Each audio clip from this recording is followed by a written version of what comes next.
Bé, avui concretament estic a Televisió Espanyola, aquí al centre de Sant Cugat, i tenim aquest programa que està tenint una audiència molt gran i un èxit important, que és el Tinc una pregunta per a vostè, que es fa en format a tot Espanya, però també es fa en format a Catalunya.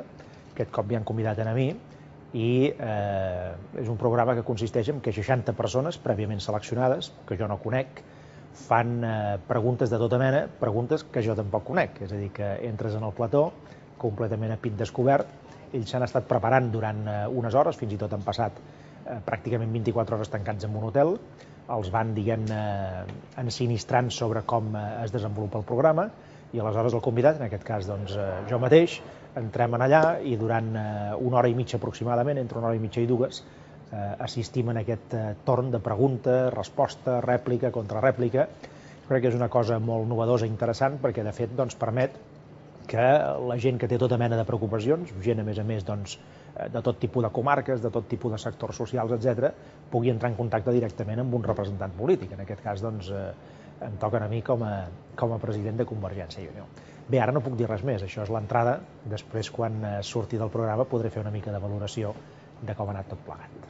I per no perdre temps, comencem amb la primera. La té l'Anna. Endavant, Anna, sisplau. Bona nit, senyor Mas. Bona nit. Jo li voldria preguntar que he sentit diversos rumors, però voldria que vostè m'ho digués. Què li va prometre el senyor Zapatero quan va anar a Madrid a la retallada de l'Estatut? S'ha dit també que el senyor Zapatero i jo vam parlar de la Generalitat i de la presidència de la Generalitat, etc. Jo voldria aclarir-ho en un programa, a més com aquest, davant d'una representació de la ciutadania catalana. És cert que jo vaig parlar amb el senyor Zapatero de la necessitat de respectar les llistes més votades. Això és veritat. I no me n'he amagat mai. I no només ho vaig defensar davant del senyor Zapatero, sinó que ho vaig defensar també davant del senyor Montilla abans de les eleccions catalanes. I el senyor Zapatero em va dir que sí, que creia que s'havia de respectar la llista més votada, i el senyor Montilla em va dir que no. Si el seu grup aconsegueix triomfar definitivament, què pensen fer i enfocar pel tema de l'AVE pel mig de Barcelona? Insisteixo, ja sé que el tema està molt trillat, però els que estem afectats perquè estem aquí, estem molt preocupats perquè això ho veiem una bestiesa com una casa. Però si estem sols, depenen de nosaltres, i per tant no hi ha altra manera de governar que depenent dels vots de Convergència i Unió, jo li asseguro que aleshores el tren de gran velocitat no passarà pel centre de Barcelona. Gràcies. A mi m'avorreix i em cansa soberanament aquest clima de crispació que hi ha entre partits, ja siguin de dreta, d'esquerra, d'aquí, d'allà, en el qual es passen tot el dia discutint, criticant-se, culpabilitzant-se els uns als altres perquè els fa el que es deixa de fer.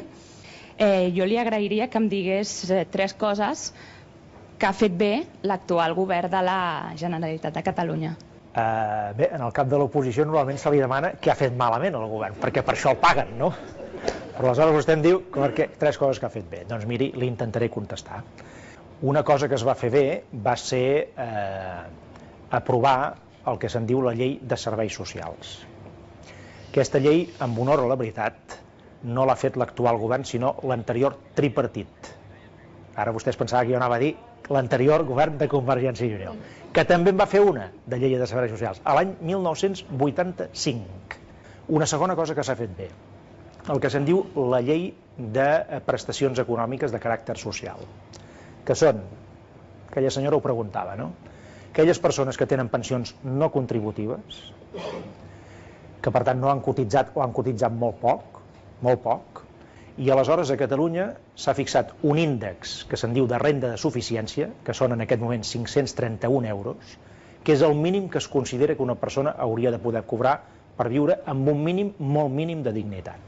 I tercera cosa ben feta, doncs el desdoblament de l'eix transversal entre Lleida i Girona. Parlem d'infraestructures, no? La seva reacció sí que ha sigut molt millor del que m'esperava, perquè jo sincerament creia que se me iria por los cerros de Úbeda, no? Que em contestaria intentant evadir o bueno, no focalitzant-se, i realment ha contestat el que li preguntava.